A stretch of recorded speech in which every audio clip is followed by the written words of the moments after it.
To Capitol Hill now, where Congress is looking to take action on the $52 billion incentive package for the semiconductor industry. They're trying to boost chip production in the United States. Numerous chip manufacturers await the bill's passage to fund expansion efforts. I spoke to Commerce Secretary Gina Raimondo on the timeline for this getting to the president's desk.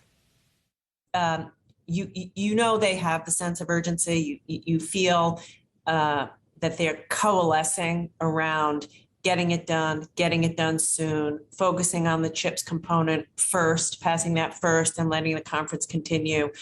So there'll be many twists and turns and ups and downs. I promise you that. I'm willing to say two things. Number one, it's going to get to the president's desk this summer. Number two, there'll be a lot of ups and downs between now and when it does.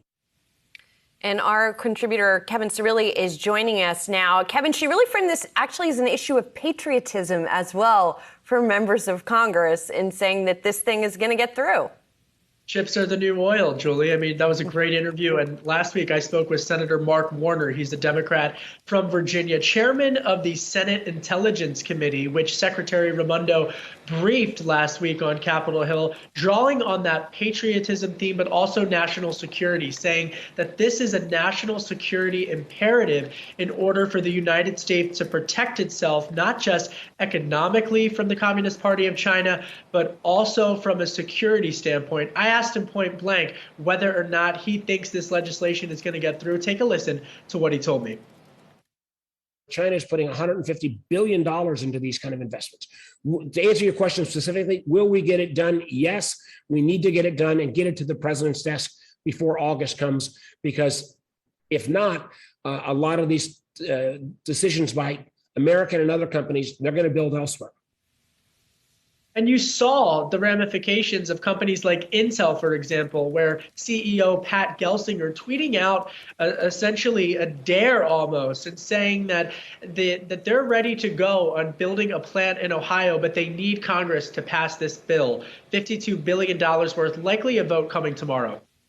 And Kevin, you're also watching the president's trip to Saudi Arabia. He's back today. It ended with not a whole lot, actually. Well, exactly. Everyone's talking about this fist bump where he, of course, fist bumped the Saudi Crown Prince, MBS. But look, I think what that illustration says, it drew a lot of criticism because, of course, of the killing of journalist Jamal Khashoggi, the publisher of the Washington Post, Fred Ryan, writing an op-ed in the Washington Post and saying that it undermines America's moral authority on the issue. But that aside, there was another development, President Biden saying before coming back to the U.S. that he wanted the press to focus on something that matters. Well, something that didn't come up was a win on energy for President Biden and his administration. They did not discuss energy prices or oil production, and Brent crude is up 2.6% this morning as a result. Meanwhile, Kevin, you're also watching the January 6 hearings.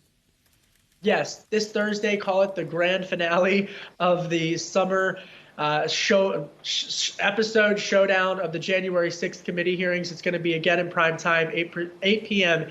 Eastern time. We're still awaiting to know who will exactly testify on those hearings, but no doubt this has been something that has captured the attention, not just of the United States, but around the world, and has put a lot of pressure about whether former President Trump acted illegally at all in the lead up and during January 6th.